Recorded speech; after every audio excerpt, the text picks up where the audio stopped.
नमस्ते साथियों, मैं रमेश काला जीके विद काला पर आपका स्वागत करता हूं। दोस्तों, कक्षा 12 एनसीईआरटी का आपका राजनीति विज्ञान का दूसरा लेसन है, दो ध्रुवीयता का अंत। बहुत ही मेहनत करके इस प्रकार से हमने प्रत्येक फैक्ट को इसमें शामिल किया गया है कि आपका समय भी बच जाए और पूरी तैयारी भी हो जाए। बोर्ड एग्जाम 2022 में एक अच्छा स्कोर कर सको और एक सिस्टमेटिक ढंग से आप एक अच्छी तैयारी कर सको और आपका टाइम भी ज़ाया न हो।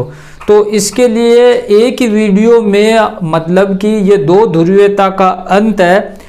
एनसीईआरटी का सीधा सा फंडा है कि पहला लेसन दूसरे से कनेक्ट है, दूसरा तीसरे से कनेक्ट है, तीसरा चौथे से कनेक्ट है।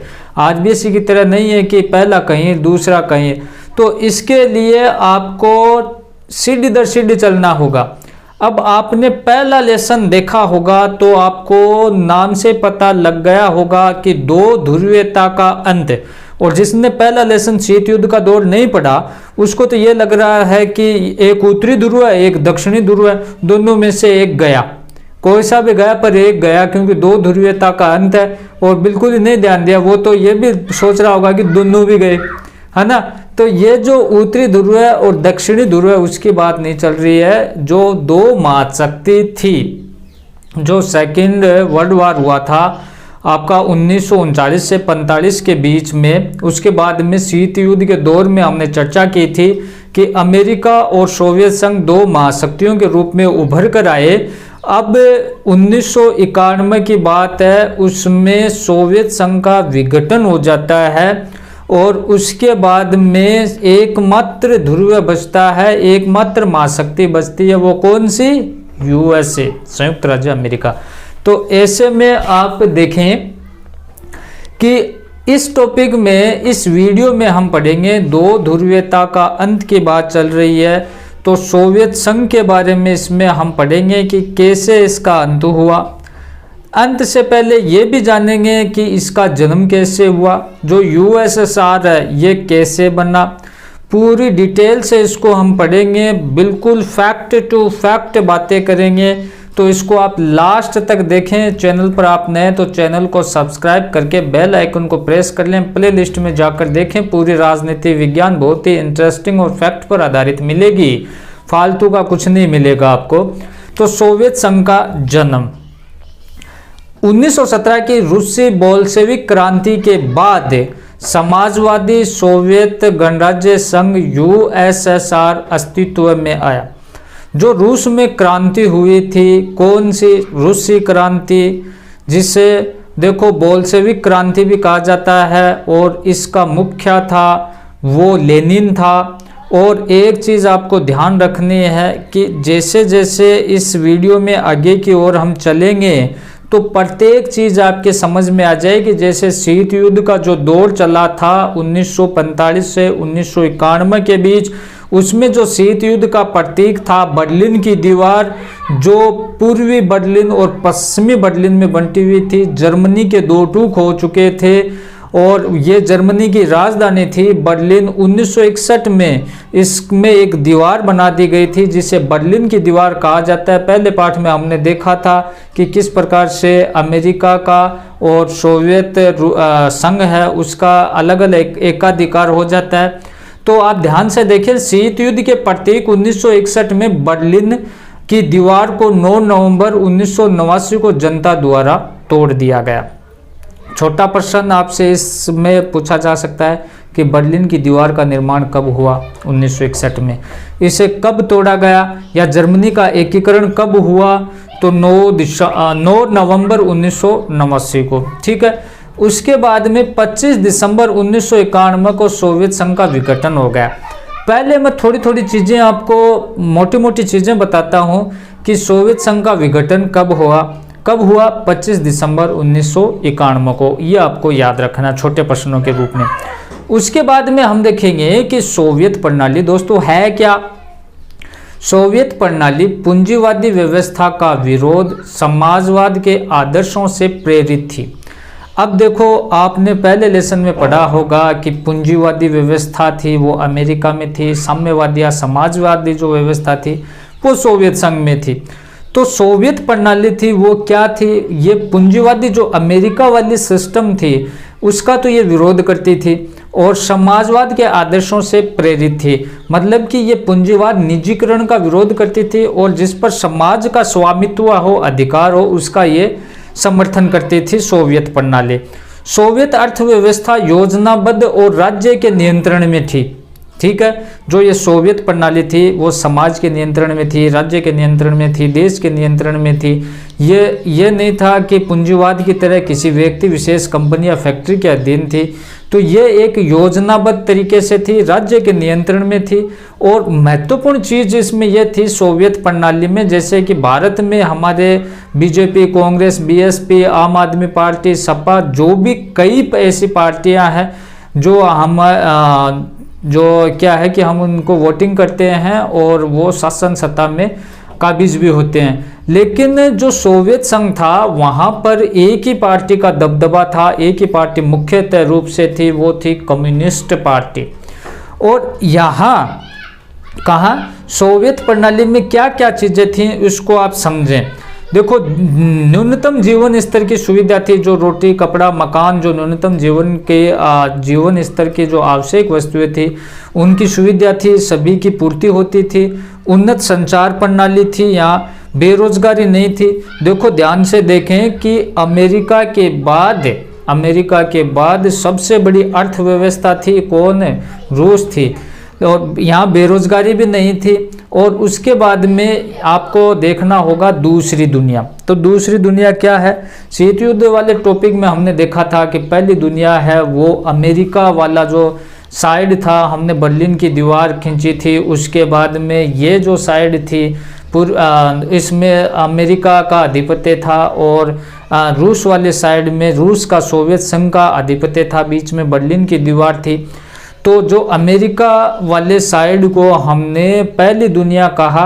और ये दूसरी दुनिया क्या है कि पूर्वी यूरोप के देश को, जैसे कि हमने बताया था कि पश्चिम की साइड के जो देश थे वो अमेरिका के अधीन थे और पूर्वी के जो देश थे वो रूस के अधीन थे या साम्य आपके सोवियत संघ के अधीन थे। तो पूर्वी यूरोप के देश को समाजवादी प्रणाली की तर्ज पर डाला गया। इन्हें समाजवादी खेमे के देश या पूर्वी दुनिया कहा गया है, दूसरी दुनिया कहा गया। तो दूसरी दुनिया क्या है कि समाजवादी खेमे के जो देश थे, कौन से, जो सोवियत संघ साइड के जो देश थे वे दूसरी दुनिया के देश थे। धीरे धीरे सोवियत संघ कमजोर होता गया, सोवियत प्रणाली पर नौकरशाही का शिकंजा कसता चला गया, नागरिकों का जीवन कठिन होता चला गया। हथियारों की होड़ में सोवियत संघ ने समय समय पर अमेरिका को बराबर की टक्कर दी। थोड़ा सा एक बार देखें फिर समझाता हूँ।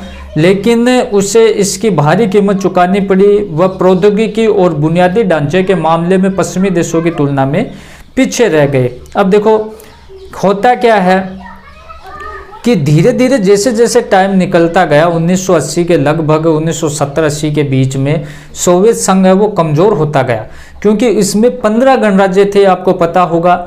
और यहाँ पर नौकरशाही का शिकंजा कसता चला गया, वहाँ पर जनता का शोषण शुरू होता चला गया। जो कम्युनिस्ट पार्टी थी उन्होंने निरंकुश शासन व्यवस्था स्थापित की जिस पर किसी का अंकुश नहीं था, मनमानी करना उन्होंने शुरू कर दिया था। नागरिकों का जीवन कठिन होता वहाँ चला गया और जो पैसे थे वो देखो अमेरिका के बराबरी करने के लिए, अमेरिका को झुकाने के लिए क्या किया गया कि हथियारों की होड़ है वो तेजी से शुरू हो गई, तो वहाँ हथियार बनाना शुरू कर दिया था। उसके बाद आप देखें कि नागरिकों का जीवन है वो कठिन होता चला गया। हथियारों की होड़ में सोवियत संघ ने समय समय पर अमेरिका को बराबर की टक्कर तो दी, लेकिन इसकी कीमत बहुत ज़्यादा चुकानी पड़ी। वो प्रौद्योगिकी और बुनियादी ढांचे के मामले में पश्चिमी देशों की तुलना में पीछे रह गए थे। फिर 1979 में अफगानिस्तान में हस्तक्षेप से उसकी अर्थव्यवस्था और कमज़ोर हुई। 1970 के दशक के अंतिम वर्षों में ये व्यवस्था लड़खड़ाने लगी। अब यहाँ एक व्यक्तित्व आएगा, मिखाइल गोर्बाचेव। ध्यान से आपको देखना है। देखो महत्वपूर्ण मैं फैक्ट बता रहा हूँ, और भी आपको थ्योरी के रूप में बहुत ज़्यादा आपको मिल जाएगा, लेकिन मैं ये कह रहा हूँ कि इतनी चीज़ भी अगर आप याद कर लेते हो तो ये टॉपिक आपका लगभग कंप्लीट है। 1980 के दशक के मध्य मिखाइल गोर्बाचेव सोवियत संघ की कम्युनिस्ट पार्टी के महासचिव बने। कौन है? Mikhail Gorbachev. कब बने? 1980 के दशक में। उसने पश्चिम के, अब देखो मिखाइल, जब एक तरीके से निरंकुश शासन व्यवस्था वहाँ पर स्थापित हो गई थी तो मिखाइल गोर्बाचेव वहाँ पर आते हैं 1980 के दशक में। वो संयुक्त आपके सोवियत संघ का जो कम्युनिस्ट पार्टी थी उसके महासचिव बनते हैं। उसने पश्चिम के देशों के साथ संबंधों को सामान्य बनाने, सोवियत संघ को लोकतांत्रिक रूप देने और वहाँ के सुधार करने का फैसला किया। अब गोर्बाचेव ने क्या किया कि उसने स्पीड से सुधार करना शुरू किया और जो पश्चिम के देश थे, जैसे अमेरिका साइड के जो देश थे, उनकी बराबरी करना शुरू किया। उनसे जो चीज़ें मतलब कि उनसे सीख लेकर वैसा ही सोवियत संघ में करने का प्रयत्न किया। लेकिन वहाँ पर 15 गणराज्य थे तो सभी को तो सूट होगा नहीं, है ना। तो किसी के लिए वो अच्छा, किसी के लिए बुरा। तो होता क्या फिर वो देखें, फिर जो आपके पूर्वी यूरोप की साम्यवादी सरकारें जनता के दबाव में एक के बाद एक गिर गई और वहाँ लोकतांत्रिक व्यवस्था की स्थापना हुई। राष्ट्रवादी भावनाओं और संप्रभुता की इच्छा को उभारा। जो गोर्बाचेव थे उन्होंने अच्छे सुधार किए, लोगों में राष्ट्रवादी की भावना जागृत हुई और संप्रभुता की इच्छा भी उनमें जागृत हुई। अब सोवियत संघ का विघटन किस प्रकार से होता है वो देखें तो सोवियत संघ के विघटन के कारण की अगर हम बात करें तो सोवियत संघ के विघटन का पहला कारण उसकी राजनीतिक आर्थिक संस्थाओं की अंदरूनी कमजोरी था। क्योंकि जो पैसे थे वो तो हथियारों की होड़ में और साज सज्जा में, बाहरी आवरण में, दिखावा में, उसमें लगा दिए। तो उनका धीरे धीरे विकास है वो कम होता गया। हथियार बनने से क्या हुआ, जनता परेशान होना शुरू हो गई। लोगों को अपने पिछड़ेपन की पहचान होना शुरू हो गई कि हम तो पिछड़ रहे हैं। फिर गोर्बाचेव के समर्थन की समाप्ति भी धीरे धीरे शुरू हो गई। कैसे कि जनता का एक तबका वो सुधारों की धीमी गति के कारण गोर्बाचेव से नाराज हो गया। जो दबा हुआ तबका था, मजदूर किसान वर्ग था, उनका ये मानना था कि आप स्पीड से काम करो। और अब होता वही सेम थिंकिंग आप देख सकते हो कि वर्तमान में मोदी है, अब वो उसके विरोधी भी बहुत हैं तो उसके समर्थन भी बहुत हैं। लोग ये भी कहते हैं कि मोदी वो गलत कर रहा है और ये भी कहने वाले बहुत हैं कि सही कर रहा है। तो वही गोर्बाचेव के साथ में हुआ, उसका समर्थन धीरे धीरे समाप्त होना शुरू हो गया। जैसे फिलहाल मोदी का समाप्त होना शुरू हो रहा है, अदरवाइज न लें, उदाहरण बता रहा हूँ। तो जनता का एक तबका सुधारों की धीमी गति के कारण गोर्बाचेव से नाराज हो गया और सुविधा भोगी वर्ण उसके सुधारों की तीव्र गति से नाराज हो गए। अब जो जिनको सुविधा मिल रही थी वो तो थे कि आप तेजी से काम न करो, जैसा चल रहा है वैसा ठीक है। अब देखो कोई तो ये कह रहा है कि धीरे कर रहा है, कोई ये कह रहा है कि तेज कर रहा है, लेकिन इसका विरोध हो गया। इस प्रकार सुधारों के कारण गोर्बाचेव का समर्थन चारों तरफ से समाप्त हो गया। 1991 के सोवियत संघ के 3 बड़े गणराज्यों जैसे रूस, यूक्रेन और बेलारूस ने सोवियत संघ की समाप्ति की घोषणा कर दी। अब 1991 के जो 3 देश थे मुख्यतः, तो उसमें देखो रूस, यूक्रेन और बेलारूस, कौन कौन? रूस, यूक्रेन और बेलारूस। उन्होंने जो 15 गणराज्य थे उनमें से ये थे और उन्होंने अपने आप को अलग कर दिया और सोवियत संघ की समाप्ति की घोषणा कर दी। 25 दिसंबर 1991 को गोर्बाचेव ने सोवियत संघ के राष्ट्रपति के पद से इस्तीफा दिया। अब देखो 25 दिसंबर 1991 को गोर्बाचेव ने सोवियत संघ के राष्ट्रपति के पद से इस्तीफा दे दिया। 1985 से 1991 तक ये राष्ट्रपति रहते हैं सोवियत संघ के और उन्हें 25 दिसंबर 1991 को इस्तीफा दे दिया। फिर सोवियत संघ का दी एंड, टाटा बाय बाय, खत्म, है ना। सोवियत संघ का अंत हो गया। फिर सोवियत संघ का जब अंत हो गया, विघटन हो गया, तो उसका परिणाम क्या निकले? अगर आपसे प्रश्न पूछ लिया जाए, बोर्ड एग्जाम में आ जाए कि सोवियत संघ के विघटन के क्या परिणाम निकले, तो क्या लिखोगे कि शीत युद्ध का संघर्ष समाप्त हो गया, जो लंबा चला आ रहा था 1995 से लेकर 1945 से लेकर 1991 तक, वो खत्म हो गया। एक ध्रुवीय विश्व अर्थात अमेरिका का वर्चस्व का उदय हुआ। एक ही ध्रुव बचा, एक ही महाशक्ति बची अमेरिका। हथियारों की होड़ की समाप्ति हो गई। सोवियत खेमे का अंत हो गया। 15 नए देश का उदय हो गया। पहले वो 15 देश एक साथ में थे। समाजवादी विचारधारा का प्रश्न चिन्ह और पूंजीवादी उदारवादी व्यवस्था का वर्चस्व बढ़ना शुरू हो गया। तो समाजवादी विचारधारा थी वो तो साम्यवादी आपके उसमें रूस में थी, सोवियत संघ में थी। तो जब वही विघटन हो गया तो इसका भी विघटन हो गया, इसकी विचारधारा भी डाउन हो गई और पूंजीवादी जो उदारवादी विचारधारा थी उसका उदय शुरू हो गया, क्योंकि अमेरिका में तो वही थी।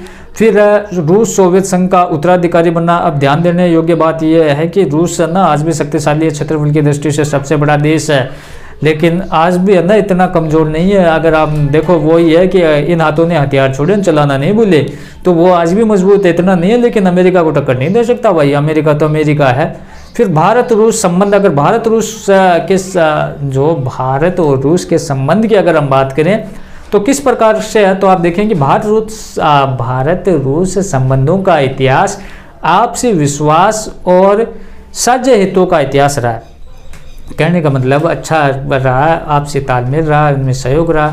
भारत और रूस दोनों देशों में आपसी संबंध इन देशों की जनता की आकांक्षाओं को मेल खाते हैं। एक दूसरे की जनता की जो अपेक्षाएं हैं वो एक जैसी हैं, तो एक दूसरे से मिले जुले हैं। दोनों देशों का सपना है वो बहुध्रुवीय विश्व है, जैसे आज एक ध्रुवीय है अमेरिका। दोनों देश चाहते हैं कि और भी शक्तिशाली बने, अमेरिका का वर्चस्व खत्म हो। 2001 में भारत और रूस द्वारा 80 द्विपक्षीय समझौते पर हस्ताक्षर किए गए। फिर भारत रूसी हथियारों का खरीदार भी है, रूसी हथियारों को वो खरीदता है और परमाणविक योजना तथा रूसी योजना में रूस है वो मदद करता है भारत की। फिर गोवा में दिसंबर 2016 में हुए ब्रिक्स सम्मेलन के दौरान रूस भारत के बीच हुए 17वें वार्षिक सम्मेलन में भारत के प्रधानमंत्री नरेंद्र मोदी और रूस के राष्ट्रपति व्लादिमीर पुतिन के बीच रक्षा, परमाणु ऊर्जा, अंतरिक्ष अभियान समेत आर्थिक समझौतों को बढ़ावा देने एवं उनके लक्ष्यों की प्राप्ति पर भी बल दिया गया। कहने का मतलब है कि मैं स्पीड से इसलिए करवा रहा हूँ कि आपका रिवीजन हो जाए, आपका बेस बन जाए, आप एक अच्छे कम समय में एक बेहतरीन स्कोर कर सको बोर्ड परीक्षा में। शॉक थेरेपी क्या है? शॉक थेरेपी तो देखो, थेरेपी उपचार होता है शॉक्ड, तो आज किसी चीज़ को शॉक्ड इमोजी भी आप देखते होने कि ऐसे करके ये शॉक्ड होता है, शॉक हो जाता है। अचानक कोई घटना अचानक हम सुनते हैं उस पर शॉक हो जाते हैं। तो जैसे कि स्पीच थेरेपी होती है, जैसे कि बोलने की कला उनमें सिखाई जाती है। तो शॉक थेरेपी क्या है? शॉक थेरेपी में क्या सिखाया जाता है? तो इसका शाब्दिक अर्थ होता है आघात पहुंचाकर उपचार करना। थेरेपी उपचार शॉक है, आघात पहुंचाना। शॉक रह जाते हैं, आघात धक्का लगता है ना, अगर कोई भी चीज़ अचानक हो जाती है हमारे साथ में, शॉक्ड हो जाते हैं हम, आघात पहुंचता है, हमारे धक्का पहुंचता है। थेरेपी का अर्थ होता है कि पहले आघात पहुंचो, फिर उसकी थेरेपी करो, उसका उपचार करो। शॉक थेरेपी का आशय है कि धीरे धीरे परिवर्तन न करके एकदम आमूलचूल परिवर्तन के प्रयत्नों को ला देना, कि धीरे धीरे परिवर्तन न किया जाए, स्पीड से परिवर्तन किया जाए और उन पर लादा जाए। शॉक थेरेपी का शाब्दिक अर्थ है आघात पहुंचाकर उपचार करना। ठीक है, आघात पहुंचाकर उपचार करना। साम्यवाद पतन के बाद चल रही है। सोवियत संघ के विघटन का जब हुआ था तो सोवियत संघ के गणराज्य एक सत्तावादी समाजवादी व्यवस्था से लोकतांत्रिक पूंजीवादी व्यवस्था तक से कष्टबद्ध संक्रमण से होकर गुजर रहे। निजी देखो, जब साम्यवाद की समाप्ति हो जाती है तो उसके बाद में पूंजीवाद को बढ़ावा मिलता है और निजी स्वामित्व को मान्यता मिलती है।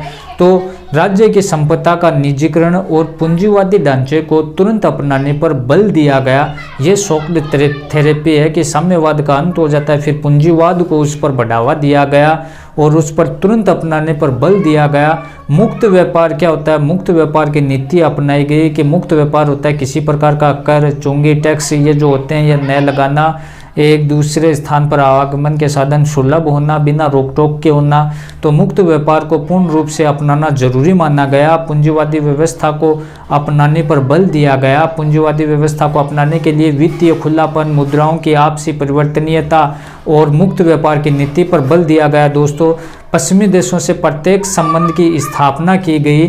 सोवियत खंड के देश के बीच मौजूदा व्यापारिक गठबंधनों को समाप्त कर प्रत्येक देश को सीधे पश्चिमी देश से जोड़ा गया। जो रूस वाले देश थे उनको इस साइड मतलब पश्चिम वाले साइड में प्रत्यक्ष रूप से जोड़ा गया। शॉक थेरेपी के परिणाम क्या निकले? तो शॉक थेरेपी पूर्णतः असफल रहा। रूस का औद्योगिक ढांचा पूरी तरह से तहस नहस हो गया, बर्बाद हो गया। 90% उद्योगों को निजी कंपनियों को बेचा गया। रूसी मुद्रा रूबल में गिरावट आ गई। मुद्रास्फीति इतनी बढ़ी कि लोगों की जमा पूंजी भी जो खत्म हो गई जाती रही।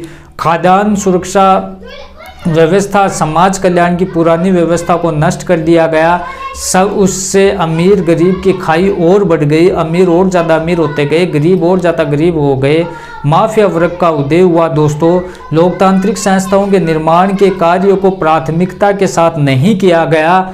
परिणाम स्वरूप संसद एक कमजोर संस्था रह गई, राष्ट्रपति को अधिक शक्तियां दी गई, जिससे सत्तावादी राष्ट्रपति शासन और न्यायपालिका की स्वतंत्रता स्थापित नहीं हो पाई और स्वतंत्र और तनाव की स्थिति पनप गई। किस प्रकार से? सोवियत संघ के अधिकांश गणराज्य संघर्ष की आशंका वाले क्षेत्र में हैं। इन देशों में बाहरी ताकतों की दखलंदाजी भी बढ़ी। रूस के 2 गणराज्यों चेचन्या और दागिस्तान और में हिंसक अलगाववादी आंदोलन चले।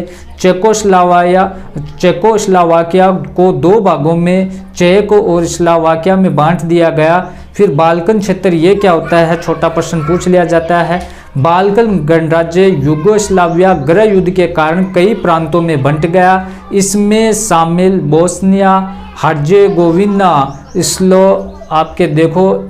स्लोवेनिया तथा क्रोएशिया ने अपने को स्वतंत्र घोषित कर दिया। बाल्टिक क्षेत्र क्या होते हैं? बाल्टिक